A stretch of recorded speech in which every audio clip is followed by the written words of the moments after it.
his wife in the kitchen that they were here, then walked over and opened his front door. Treya turned away and, closing the gate, reached down for a small duffel bag. By the effort it took to lift, it might have weighed 100 pounds. When she straightened up, her shoulders rose and fell.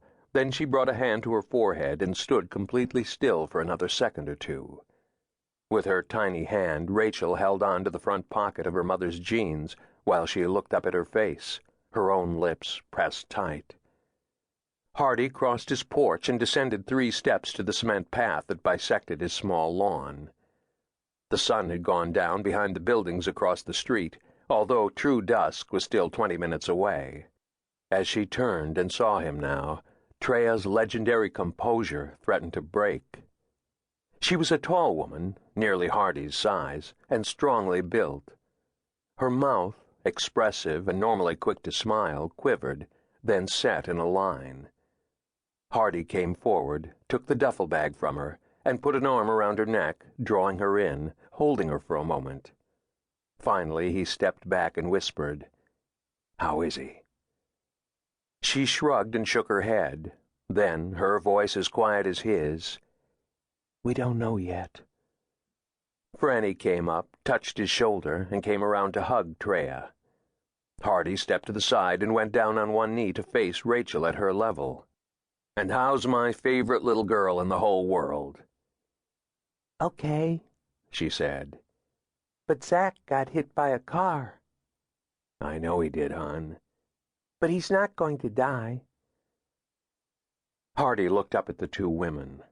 Treya gave him a quick nod, and he came back to her daughter. "No, of course not.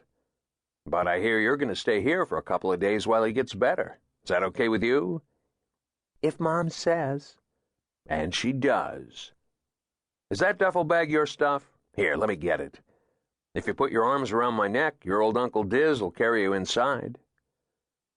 Then they were all moving up the path and into the house. "Abe went with the ambulance," Treya was saying. "We don't know how long we're going to have to be down there. I don't know how to thank you for watching Rachel." "Don't be ridiculous," Franny said. "We love Rachel." She reached out and touched the little girl's cheek where she rested it on Hardy's shoulder. "She's our favorite little girl."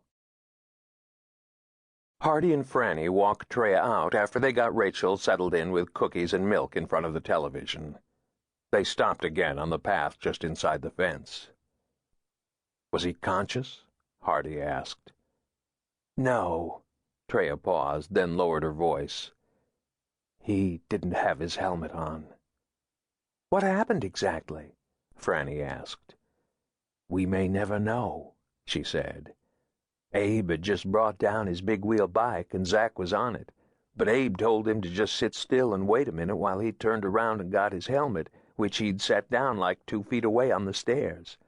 But then, as soon as his back was turned, Zach got aboard and either started pedaling or just rolling down the driveway just as another car was coming up the street, one of our neighbors. He was only going like 5 miles an hour, but Zach just plowed into him and got knocked off the bike and into the street." She flashed a pained look from Hardy to Franny. "He banged his head." She hesitated. "I've got to get down there now. You guys are great, thank you." "Go," Hardy said. "Call when you can." At 10:30, Hardy was shepherding the evening's last glass of wine, which he didn't need at all. He was sitting in his reading chair across from the fireplace in the living room. Rachel had gone down to sleep early and easily about an hour and a half ago.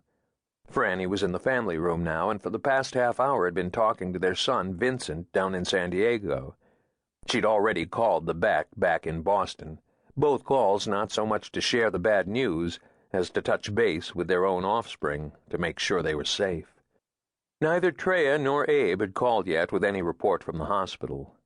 Hardy, hamstrung by his overwhelming sense of dread, had his hand around the stem of his glass, but hadn't yet brought it to his lips.